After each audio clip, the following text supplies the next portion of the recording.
எந்த சவாலையும் எதிர்கொள்ளும் போராளி பிரதமர் மோடி என புகழாரம் சூட்டியுள்ள நடிகர் ரஜினிகாந்த் விரைவில் அவர் காஷ்மீரில் அமைதியை நிலைநாட்டுவார் எனவும் நம்பிக்கை தெரிவித்துள்ளார். மகாராஷ்டிரா மாநிலம் மும்பையில் மத்திய தகவல் தொழில்நுட்பம் மற்றும் ஒளிபரப்பு அமைச்சகம் சார்பில் வேவ்ஸ் உச்சி மாநாடு நடைபெறுகிறது. 4 நாட்கள் நடைபெறும் மாநாட்டை பிரதமர் மோடி தொடங்கி வைத்தார். ஊடகம் மற்றும் பொழுதுபோக்கு துறையில் இந்தியாவை முதன்மை நாடாக முன்னெடுத்துச் செல்வதை நோக்கமாக கொண்டு நடைபெறும் இந்த மாநாட்டில் பேசிய பிரதமர் மோடி இந்திய திரைப்படங்களின் தாக்கம் உலகம் முழுவதும் பரவி உள்ளதாக கூறினார்.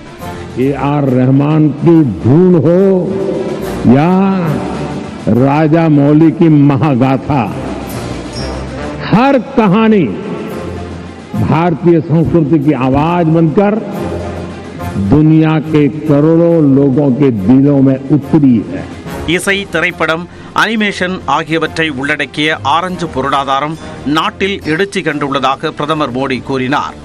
ये भारत में ऑरेंज इकोनॉमी का उदय काल है.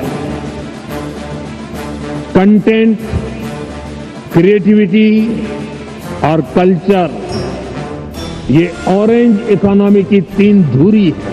இதைத் தொடர்ந்து மாநாட்டில் பேசிய நடிகர் ரஜினிகாந்த் பகல்காம் தீவிரவாத தாக்குதல் காட்டுமிராண்டித்தனமானது என கண்டனம் தெரிவித்தார். Many people told me the government definitely postponed this event because of unnecessary criticism. Because this event is subject is entertainment. But I was confident this event definitely will happen because I am confident on my president, or my prime minister, Narendra Modi ji.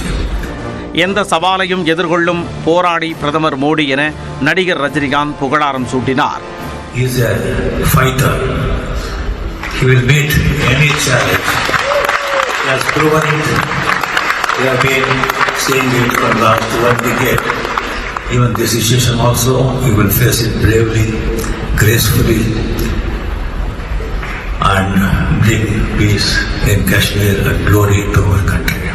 முன்னதாக மாநாட்டில் நடிகர்கள் ஷாருக் கான், அமீர் கான், மோகன்லால், சிரஞ்சீவி, அக்ஷய்குமார், அல்லு அர்ஜுன், விக்கி கௌசல், அனில் கபூர், நடிகைகள் Hema Malini, Khushbu, Aishwarya Rai, Alia but, இயக்குனர் ராஜமௌலி, இசையமைப்பாளர் AR Rahman என Bollywood, Hollywood நட்சத்திரங்கள் மட்டுமின்றி பல்வேறு தரப்பினரும் கலந்து கொண்டனர்.